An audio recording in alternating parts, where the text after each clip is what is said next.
الرحمن الرحیم۔ یہ معلوماتی ویڈیو ہم ان لوگوں کے لیے بنا رہے ہیں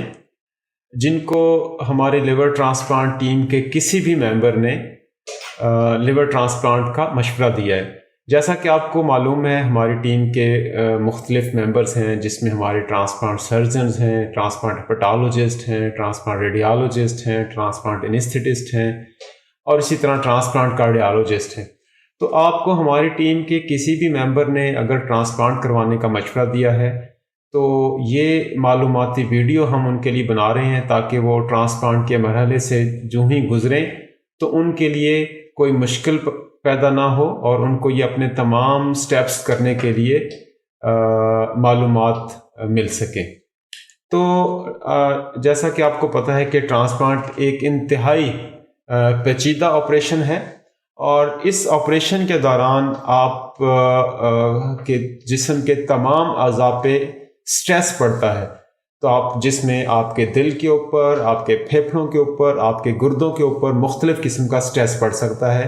اور یہ ممکن ہے کہ آپ کی یہ اعضاء اس انتہائی پیچیدہ آپریشن کو برداشت نہ کر پائیں۔ تو اسی لیے ہم ٹرانسپلانٹ کرنے سے پہلے آپ کے تمام اعضاء کو ایک ایک کر کے مکمل ایویلویٹ کرتے ہیں اور یہ جاننے کی کوشش کرتے ہیں کہ کیا آپ کے اعضاء اس آپریشن کو برداشت کر پائیں گے یا نہیں کر پائیں گے۔ اگر نہیں کر پائیں گے کہ تو کیا ہم آپریشن سے پہلے ان کو بہتر کر سکتے ہیں کہ نہیں کر سکتے۔ تو جب آپ کو ٹرانسپلانٹ کا مشورہ دیا جاتا ہے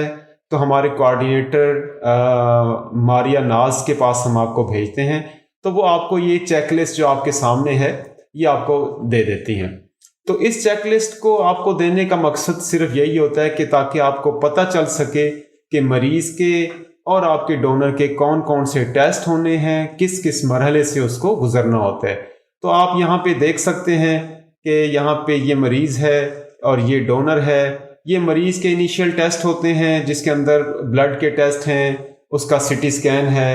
اور اسی طرح پھر سی ٹی اسکین کی رپورٹ کی جاتی ہے، پھر دل کی فٹنس کی جاتی ہے، پھر چھاتی کی فٹنس کی جاتی ہے، اور اسی طرح ڈونر کا انیشیل ٹیسٹ ہوتے ہیں، اس کا ایویلویشن ہماری ٹیم کرتی ہے، پھر اس کے کچھ ٹیسٹ کرنے کے بعد اس کا C T scan, M R I, دل کے ٹیسٹ کیے جاتے ہیں، اور اس طرح فائنلی وہ ٹرانسپلانٹ کے لیے سلیکٹ یا ریجیکٹ ہوتے ہیں۔ تو آئیے اس ویڈیو میں ہم ان تمام ٹیسٹوں کا ایک ایک کر کے جائزہ لیں گے تاکہ آپ کو ہم سمجھا سکیں کہ ٹرانسپلانٹ کے ورک اپ کے دوران آپ کو کیا مشکلات پیش آ سکتی ہیں اور کیسے ہم آپ کی مشکلات کو کم کرنے کی کوشش کر سکتے ہیں۔ تو یہ جب مریض ہمارے پاس پہلی دفعہ آتا ہے ہمارے آؤٹ ڈور میں، تو ہماری ٹیم کی کوشش ہوتی ہے، ہمارے کوآرڈینیٹرز کی کوشش ہوتی ہے کہ آپ کو فون پہ جب آپ اپوائنٹمنٹ لیتے ہیں یا جب آنا چاہتے ہیں تو یہ ٹیسٹ آپ آنے سے پہلے ہی کروا آئیں تاکہ آپ کا یہاں پہ وقت کم لگے اور آپ کو تھوڑے وقت میں ہی ہم اپنا فائنل ڈیسیژن بتا سکیں۔ اور اس کے ساتھ ہی ساتھ اگر ہو سکے، بلکہ ہم یہ ریکمینڈ کرتے ہیں کہ جب آپ ہمیں پہلی دفعہ چیک کروانے کے لیے آئیں تو آپ اپنے بنیادی ٹیسٹ جو پہلی سلائیڈ میں آپ نے دیکھے ہیں اور اس کے ساتھ triphasic C T scan ضرور کرواتے آئیں،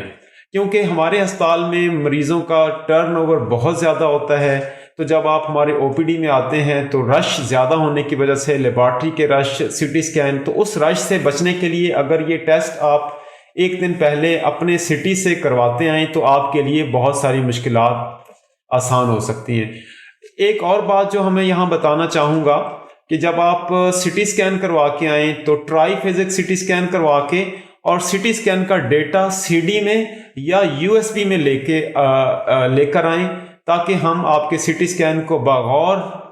مطالعہ کر سکیں اور پھر اپنا فائنل ڈیسیژن آپ کو دے سکیں کہ کیا آپ کو ٹرانسپلانٹ کی ضرورت ہے یا آپ کو ٹرانسپلانٹ کی ضرورت نہیں ہے یا آپ کو ٹرانسپلانٹ ممکن نہیں ہے۔ تو جب آپ اس مرحلے پہ پہنچ جاتے ہیں تو پھر آپ کو ہم ہمارے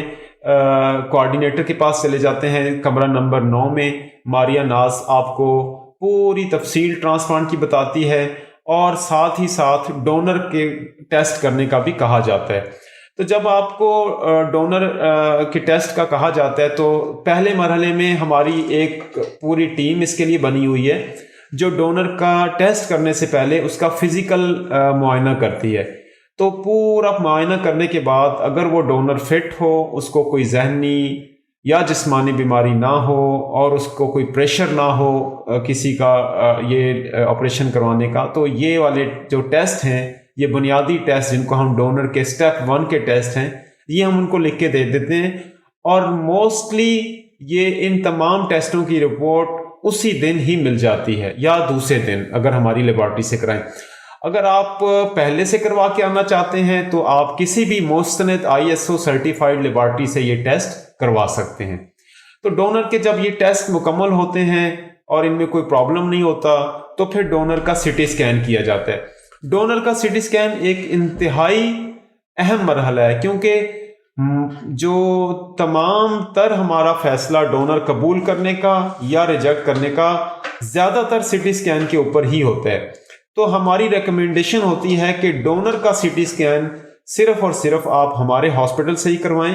کیونکہ وہ CT اسکین کو ہم نے خود اسٹڈی کرنا ہوتا ہے. ہم نے آپ کی تمام خون کی نالیاں ان کا جائزہ لینا ہوتا ہے، اور اس کے ساتھ ساتھ ہم نے CT اسکین کے اوپر آپ کے جگر کا سائز بھی دیکھنا ہوتا ہے کہ اگر آپ کا آدھا جگر ہم لیں تو آپ کے پاس باقی جو جگر بچے گا کیا وہ آپ کے لیے کافی ہے، یا جو آدھا جگر ہم لے رہے ہیں کیا یہ آدھا جگر آپ کے مریض کو جو لگے گا اس کے لیے کافی ہے کہ نہیں. تو اس لیے جو ڈونر کا CT اسکین ہے، ہماری ریکمنڈیشن یہ ہوتی ہے کہ وہ صرف اور صرف اگر آپ نے ٹرانسپلانٹ گمبٹ انسٹیٹیوٹ سے کروانا ہے تو ڈونر کا CT اسکین بھی گمبٹ انسٹیٹیوٹ سے ہی کروائیں. تو جب آپ کا CT اسکین ہو جاتا ہے تو اس کے بعد ہمیں کم از کم 2 دن چاہیے ہوتے ہیں تاکہ ہم اس CT اسکین کا بغور جائزہ لے سکیں، اور اس کے بعد پھر آپ کو 2 دن کے بعد بلایا جاتا ہے. اور CT اسکین اگر آپ کا ٹھیک ہو، آپ کا خون کی نالیاں ٹھیک ہوں، جگر کا سائز ٹھیک ہو، تو پھر آپ کو بتا دیا جاتا ہے کہ آپ یہاں تک ٹھیک ہیں، آپ اپنا نیکسٹ ٹیسٹ کر لیں. CT اسکین اپروو ہونے کے بعد پھر آپ کا MRCP کیا جاتا ہے. MRCP میں بھی CT اسکین کی طرح کا ہی ایک ٹیسٹ ہوتا ہے. ایک مشین میں آپ کو لٹایا جاتا ہے اور اس سے آپ کی جو جگر کی جو رطوبت والی نالی ہے اس کا جائزہ لیا جاتا ہے، اس کی انیٹمی کا جائزہ لیا جاتا ہے. اس کی رپورٹ عموماً سیم ڈے پہ ہی مل جاتی ہے. اور جب آپ کا CT اسکین اور MRCP ہو جاتا ہے تو پھر ہم مریض کو اور ڈونر دونوں کو اپنے کارڈیالوجسٹ کے پاس بھیجتے ہیں. تو ہماری جو کارڈیالوجسٹ کی ٹیم ہے وہ ڈاکٹر عاشق علی کھوسو اور ڈاکٹر حمیرہ قیوم اور کچھ اور کارڈیالوجسٹ بھی شامل ہیں، لیکن بنیادی طور پہ ڈاکٹر حمیرہ جو ہے نا وہ آپ کی اور آپ کے ڈونر کی ایکو کارڈیوگرافی کرتی ہیں. اور اگر ضرورت ہو تو آپ کے فردر ٹیسٹ جس میں اسٹریس ایکو یا کیا کہنا چاہیے کورونری اینجیوگرافی کی بھی ضرورت پڑ سکتی ہے، یا پھر ٹریڈ مل کے اوپر دوڑا کے آپ کی ایکو بھی کی جا سکتی ہے، جس کو ہم ایکسرسائز ٹالرنس ٹیسٹ کہتے ہیں. تو یہاں تک جب دل کے ڈاکٹر کے ساتھ آپ کی فٹنس کے بعد وہ آپ کو ایک سرٹیفکیٹ دیتے ہیں جس کے اوپر آپ کو لکھ کے دیا جاتا ہے، جس کو ہم کارڈیک رسک اسٹریٹیفیکیشن کہتے ہیں. وہ ہمیں یہ بتاتا ہے کہ کیا آپ کا دل یہ پیچیدہ آپریشن برداشت کر پائے گا یا نہیں کر پائے گا، کیا آپ کو ٹرانسپلانٹ سے پہلے کوئی دل کی کوئی پروسیجر یا دوائیوں دینے کی ضرورت ہے یا نہیں ہے. تو جب دل کی فٹنس کے بعد پھر آپ کی پھیپھڑوں کی فٹنس کی جاتی ہے. اسی طرح پھیپھڑوں کے ڈاکٹر کے پاس آپ کو بھیجا جاتا ہے، جو مختلف ٹیسٹ کرنے کے بعد آپ کو بتایا جاتا ہے کہ آپ کے پھیپھڑے اس آپریشن کو برداشت کر پائیں گے یا نہیں، یا کوئی پھیپھڑوں میں انفیکشن تو نہیں ہے، یا کوئی پھیپھڑوں کی مزید بیماری تو نہیں ہے. جب دل اور چھاتی کے ڈاکٹر آپ کو فٹنس دینے کے بعد پھر آپ کے ڈونر کے اور مریض کے کچھ مزید ٹیسٹ کیے جاتے ہیں جو آپ ہمارے کوآرڈینیٹر آپ کو بتاتے ہیں تفصیل سے. ان میں سے کچھ ٹیسٹ ہمارے ہاسپٹل میں اویلیبل ہیں، کچھ ایسے ٹیسٹ بھی ہوتے ہیں جو گمبٹ کی لیب میں ابھی جو اویلیبل نہیں ہے، تو وہ ہم آپ کو کوئی اور مستند لیبارٹری کا بتا دیتے ہیں، تو وہاں سے آپ کروا کے، اور اس طرح آپ کی فائل مکمل ہو جاتی ہے. جب آپ کے یہ سارے ٹیسٹ مکمل ہو جاتے ہیں تو پھر آپ ہمارے کوآرڈینیٹر کے ساتھ آ کے ملتے ہیں. وہ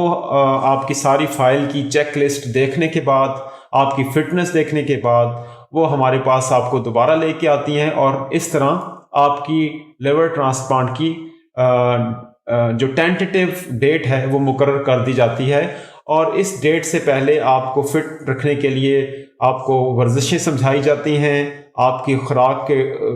کیا لینی ہے کیا نہیں لینی وہ آپ کو بتائی جاتی ہے، اور اسی طرح آپ کو دوائیوں کے ذریعے آپ کی حالت بہتر سے بہتر کرنے کی کوشش کی جاتی ہے، تاکہ آپ جب آپریشن میں جائیں آپ کی ریکوری بڑی جلدی ہو اور یہ آپریشن کامیاب ہو. ٹرانسپلانٹ کی ڈیٹ کے بعد کے دوران آپ کو وقتاً فوقتاً ہماری کلینک پہ چیک کروانا ہوتا ہے، اور جب آپ کی ٹرانسپلانٹ کی ڈیٹ کے قریب آنے ہوتی ہے تو آپ کے ڈاکومنٹس جس میں آپ کو پروف کرنا ہوتا ہے کہ ڈونر کا مریض کے ساتھ قانونی یا خون کا رشتہ موجود ہے، تو پھر ہماری ایک ٹیم ایتھیکل ریویو کمیٹی جس کو ہم کہتے ہیں وہ اس بات کا جائزہ لیتی ہے، اور آپ کو تمام پیچیدگیوں کے بارے میں بتایا جاتا ہے، اور اس میں یہ میک شور کیا جاتا ہے کہ یہ ڈونر کوئی فیک ڈونر یا انڈر اسٹریسڈ ڈونر یا کیا کہنا چاہیے کہ الٹرسٹک ڈونر ہے یا نہیں ہے. جب ہماری ایتھیکل کمیٹی آپ کو اپروو کر دیتی ہے، اس کے بعد پھر آپ کو ہماری انستھیزیا کی ٹیم بھی دیکھتی ہے اس دوران میں ہی، اور ٹرانسپلانٹ کی فائنل جب ڈیٹ آتی ہے تو پھر ایک مزید ہماری میٹنگ ہوتی ہے، اس میں آپ کے سارے ٹیسٹ کا ایک دوبارہ ریویو کیا جاتا ہے، اور پھر ہمارے کوآرڈینیٹر آپ کو بلڈ کے بارے میں بتاتے ہیں، کیونکہ اس میں خون کی ضرورت اکثر پڑ سکتی ہے، تو 10 سے 15 خون کی بوتلوں کا انتظام کرنا بھی ضروری ہوتا ہے. اور ٹرانسپلانٹ کے دن پھر آپ کا کووڈ کا ٹیسٹ، آپ کا سی ٹی اسکین دوبارہ کیا جاتا ہے، ڈونر اور مریض کا الٹرا ساؤنڈ کیا جاتا ہے، اور پھر آپ کو ٹرانسپلانٹ کے بارے میں ساری تفصیل ایک دفعہ پھر آگاہ کی جاتی ہے، اور اس طرح آپ کا ٹرانسپلانٹ کمپلیٹ ہوتا ہے. اور یہ میں وہی پہلے والی سلائیڈ دوبارہ آپ کو دکھا رہا ہوں جس میں یہ چیک لسٹ ہے کہ مریض کے کون سے ٹیسٹ پرفارم کیے جاتے ہیں، ڈونر کے کون سے ٹیسٹ پرفارم کیے جاتے ہیں، اور آخر پہ ایک چھوٹا سا ریویو آپ کو دکھانا چاہ رہے ہیں کہ کس طرح سے یہ چیک لسٹ آپ نے کمپلیٹ کرنی ہے. تو یہ میں امید کرتا ہوں کہ آپ کا ٹرانسپلانٹ کا جو مرحلہ وار ٹیسٹ ہیں، اس ویڈیو کو دیکھنے کے بعد آپ کو